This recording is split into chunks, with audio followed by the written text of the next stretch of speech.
Hey, it's JP here, and I want to tell you a story about a little mouse in an experiment, and hopefully you'll get some lessons about addiction and mental health and recovery, and what really works and what's really important, and how much little experiments with mice have shaped our views of addiction and recovery.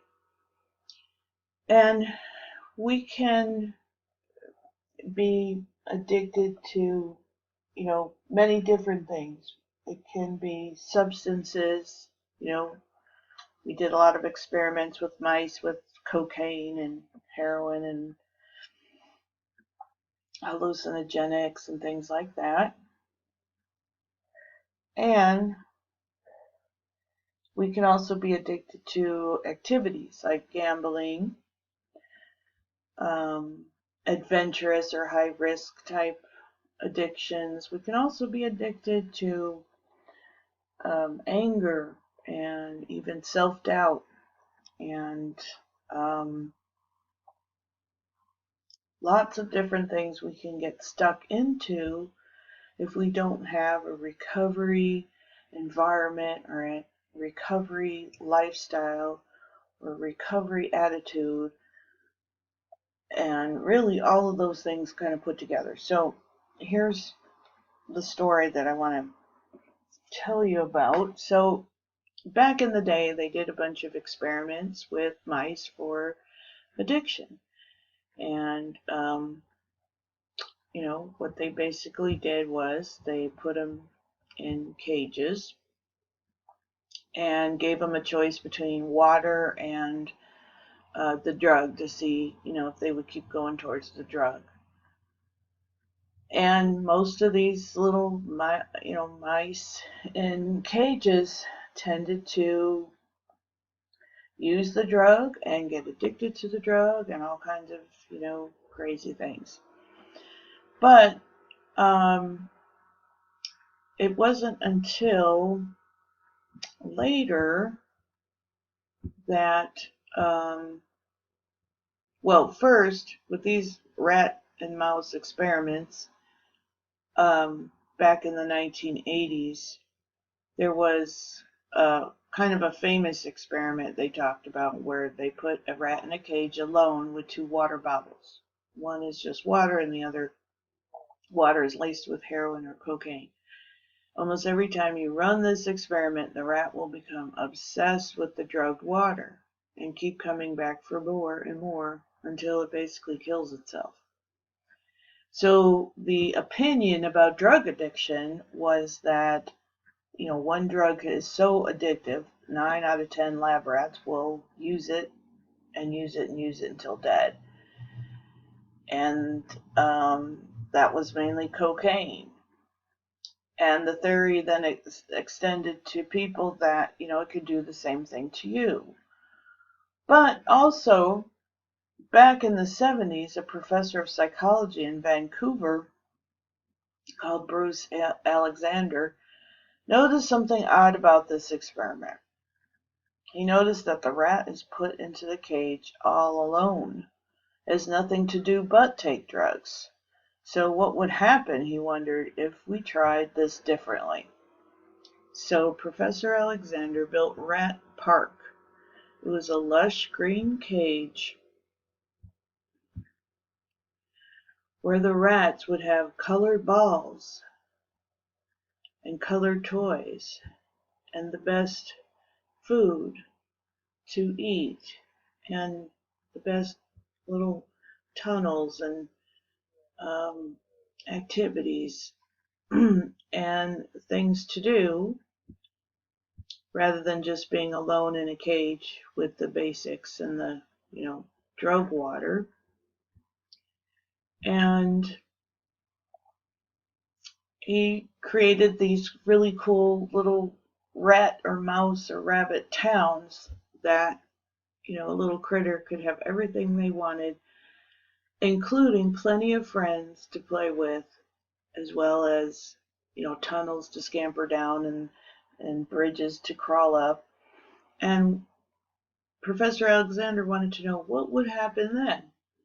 Well, in the rat park, all the rats obviously tried both water bottles because they didn't know what was in them. But what happened next was startling. The rats with good lives didn't like the drugged water.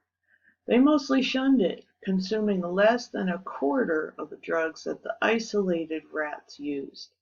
None of them died, and while all the rats who were alone and unhappy became heavy users, none of the rats who had a happy environment and community did.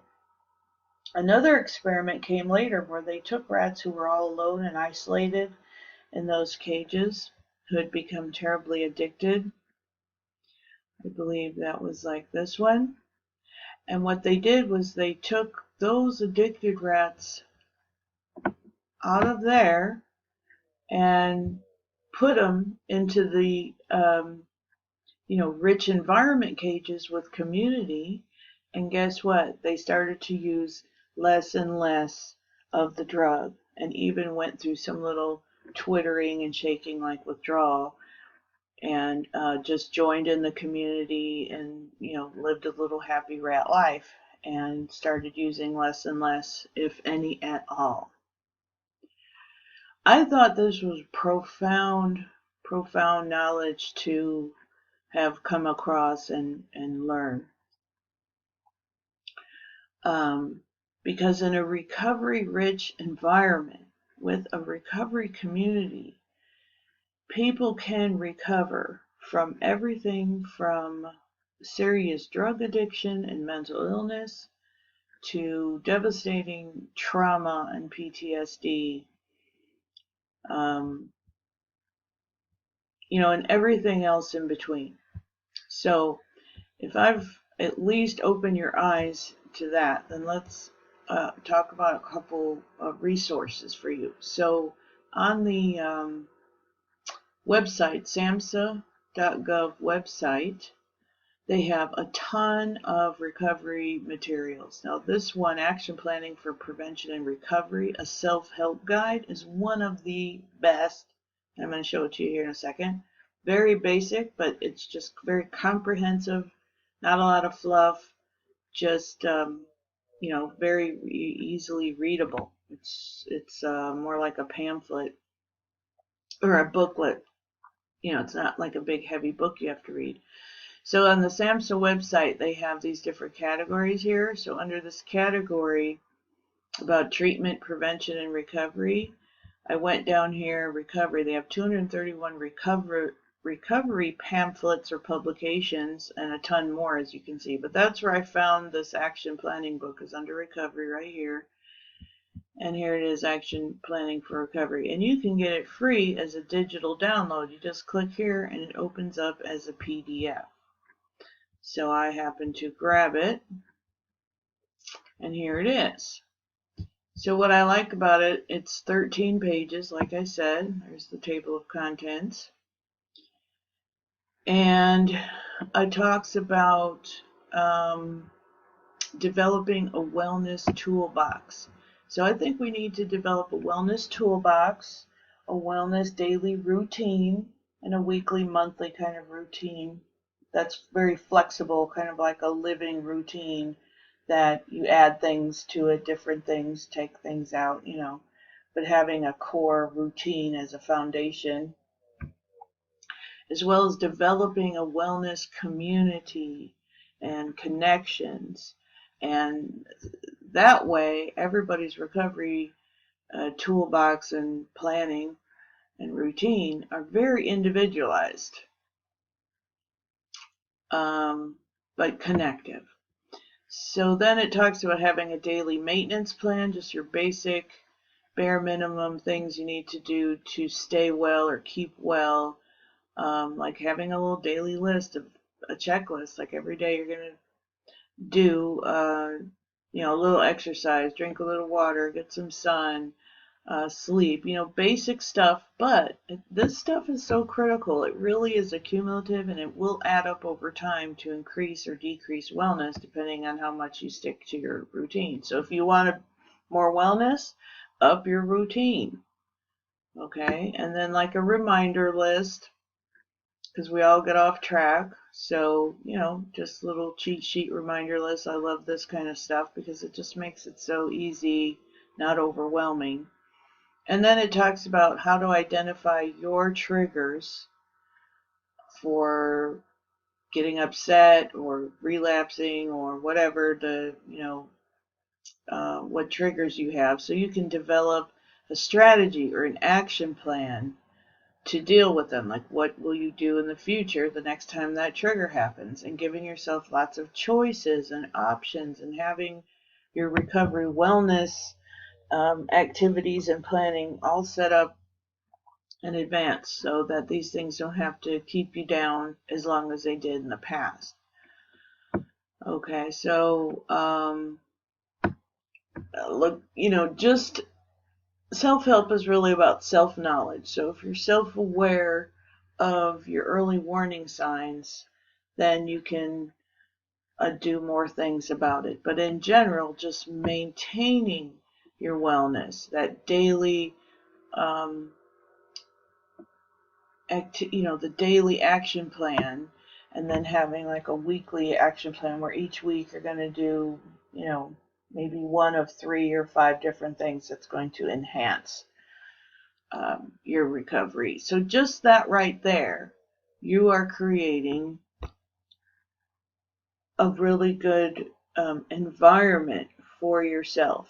You're going to get out of that isolated, lonely, boring cage all alone with nothing but you and maybe a bad habit, and start adding things into it, start coming out and connecting to the community, and getting sunshine and exercise, and just enriching your own personal environment.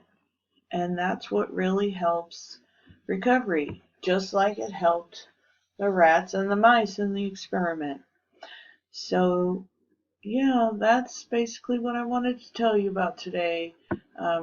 Get your action planning for prevention and recovery PDF free at samhsa.gov, and check out, I'm on Twitter, Recovery Tapping on Twitter. I'm also on Facebook. I have a little Facebook page called Recovery Tapping, and I'm just doing different things here and there. But I wanted to make this little video about what people really need.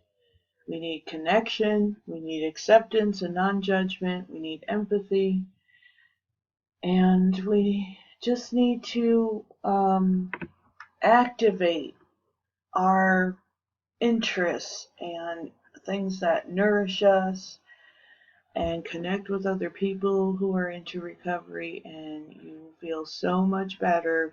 And over time, that's accumulative too. And you don't have to stay stuck in any kind of addiction or negative state for very long or forever. You can break out of it with a lot of self-help techniques like this. It also helps to seek professional help, or counselors, or doctors, or meds even, or whatever else you need. That's fine. But this is the self-help side. And sometimes we just, it's just cool to have like a little guide like this that maps it all out, so you don't have to do all that thinking and planning. It's basically right here, and then you come up with the ideas of stuff that you like. So yeah, that's basically it, what I had for you today. So take good care and take recovery action.